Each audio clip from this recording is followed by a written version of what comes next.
कि अभी हम केवल बाहर बोलने वाले लोगों की आवाज सुन पा रहे हैं, हम अंदर से इतने शांत हो जाएं कि देव शक्तियों की आवाजें हमें अंदर मन में सुनाई दे।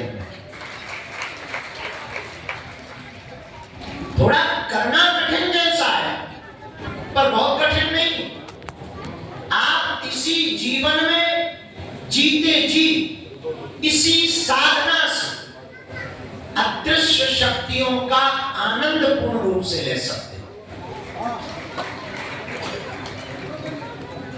आनंद तो ठीक है, देख सकते हो, देखना तो ठीक है, उनके साथ अपने जीवन को जी सकते हो, और ये भी ठीक है अपने जीते जी सन्यासी बाबा की बाहें पकड़ सकते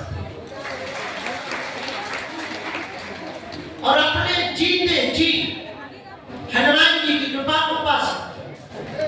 आज हमने आपको सिर्फ इसलिए बुलाया है 2, 5, 10 लोगों के अनुभव ले सके, और हम अभी साधना में हैं, तो हम अपनी ऊर्जा, अपनी सामर्थ्यता, जो भी गुरु कृपा है, उससे प्रार्थना आपके लिए कर सके कि आपकी और शक्ति बढ़े, और अंदर तड़पण बढ़े, और अंदर श्रद्धा जागे, और अंदर आस्था दृढ़ हो, और अंदर मन में शांति हो, और मन में आपके अंदर एकाग्रता हो, और आपका मन सन्यासी बाबा में तल्लीन हो, और आपको रात्रि में साधना में और अनुभव हो, और हमारे साथ साथ आप भी विश्व कल्याण के संकल्प को पूर्ण कर सके।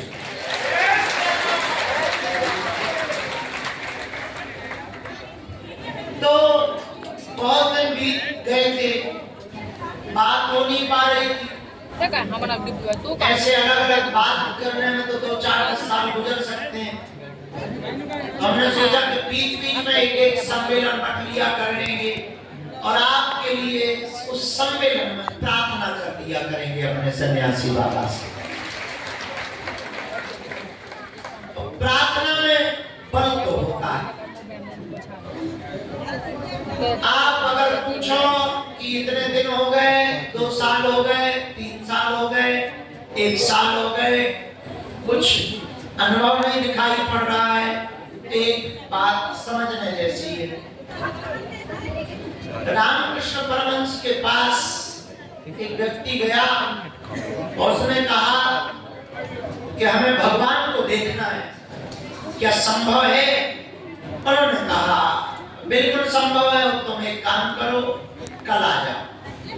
आदमी बड़ा चौंका, ये तो ऐसे बुला रहा है जैसे शंकर की बोली, कल पकड़ा देनी जैसी।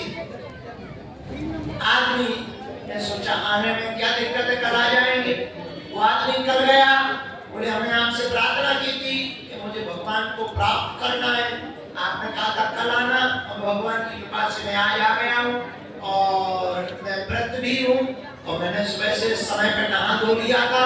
अब कृपा करो कि मैं भगवान को कैसे पा पाऊँ, आप हमें आज्ञा दो। तो स्वामी रामकृष्ण परमहंस ने कहा कि अभी तो मैं नदी जा रहा हूँ, तुम भी मेरे साथ चलो। बोले चलो। इसे लगा कि कोई क्रिया करेंगे, कोई उपाय बताएंगे, कोई नदी के किनारे जब तक बताएंगे। बेचारा सीधा साधा आदमी रहा हुआ हमारे जैसा चला गया। नदी में रामकृष्ण परमहंस जी प्रवेश करते हैं, कहते हैं कि तुम भी अंदर आओ। सीधा साधा आदमी बेचारा अंदर चला गया। तो बोले हम आपको फिर बता दें, हमें नहाने आने से कोई ज्यादा मतलब है नहीं, हम नहा के आए हैं। हमने आपसे कल कहा था कि हमें भगवान को प्राप्त करना है, आप कोई उपाय बताओ। तो आपने कहा था कल आना, मैं आज आ गया हूँ, अब बताओ मैं भगवान को कैसे पा सकता हूँ। तो परमहंस जी बोले पगला, थोड़ा डुबकी तो लगा ले। अब जब तू अंदर आ ही गया तो डुबकी भी तो लगा ले, फिर बात करते हैं। तो बेचारा सीधा साधा आदमी हमारे जैसा, उसने नाक पकड़ी, डुबकी लगाई। तो जैसे ही डुबकी लगाई तो रामकृष्ण परमहंस जी ऊपर से बैठे। अब विचार करो, पानी में कोई नाक पकड़ के अंदर गया हो और फिर ऊपर से कोई बैठ जाए, उसकी क्या दुर्दशा हो। आधा मिनट हुआ कि वो मछली जैसा फड़फड़ाए और लगे रामकृष्ण परमहंस के चांटा, बोले हो गए। तो ऊपर हाथ कर करके जहां कभी पीठ में लगे, कभी पेट में मारे, कभी पैरों में मारे और कभी उंगलियों को नोचे कि यार बड़ा पागल आदमी। जब रामकृष्ण परमहंस जी को लगा कि ये तो टबक ही जाए तो उठ गए। उठे तो वो आदमी फुरफुरा के बाहर आया, बोले हमने पहले सुना था तुम पागल हो, आज कंफर्म हो गए, तुम सच में पागल हो। परमहंस जी बोले पहले सुनते हुए तो बाद में प्रमाण तो अपना उत्तर तो सुन। बोलो तुमने कल पूछा था क्या भगवान को पाया जा सकता है, प्राप्त किया जा सकता है? मेरा उत्तर है हाँ। तू पूछ कैसे? तो बोले कैसे? बोले जिस प्रकार तुम पानी में सांस लेने के लिए तड़प रहा था, ऐसे ही तड़पन जब भगवान को पाने के लिए प्रकट हो जाए तब तो भगवान को प्राप्त कर सकता है। इतना सस्ता है भगवान को पा लेने में और इतना महंगा है तड़पन को प्रकट कर देने में।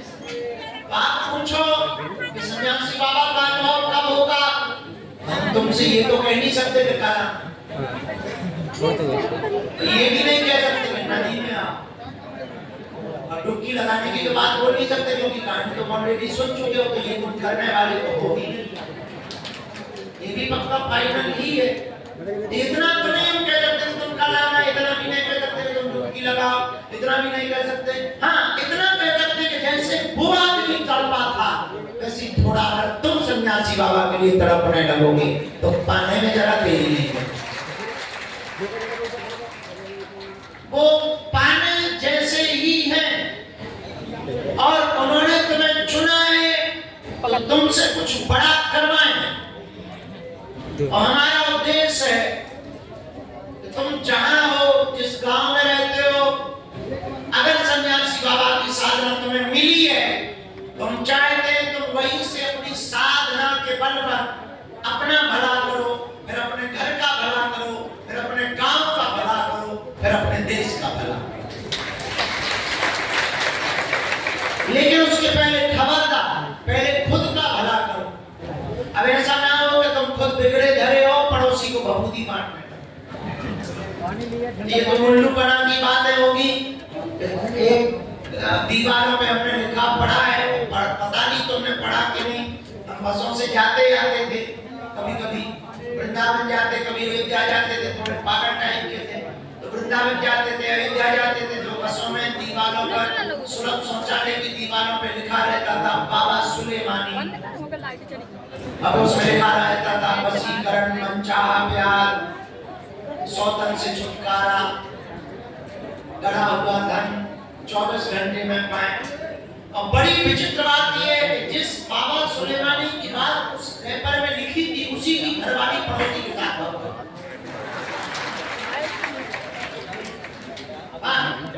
जो ये करता था कि सौतन से छुटकारा, वशीकरण, उसी की बात है।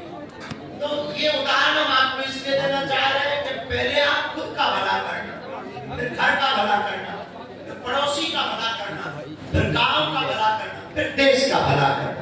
और भला का मतलब ये नहीं है कि तुम्हें कान में कोई आवाज सुनाई देगी ना, ये भी नहीं है कि तुम्हें कोई दिखाई देगा ना। हाँ ज्यादा तुम जब जुड़ जाओगे, बहुत ज्यादा तुम प्रेम में पड़ जाओगे, सपने बार बार उनके दिखाई पड़ेंगे। जब भी नाम आएगा थोड़ी मस्ती आने लगी, थोड़ी खुमारी। तुमने शायद कभी ट्राई किया हो ना किया हो, वैसे हमने भी नहीं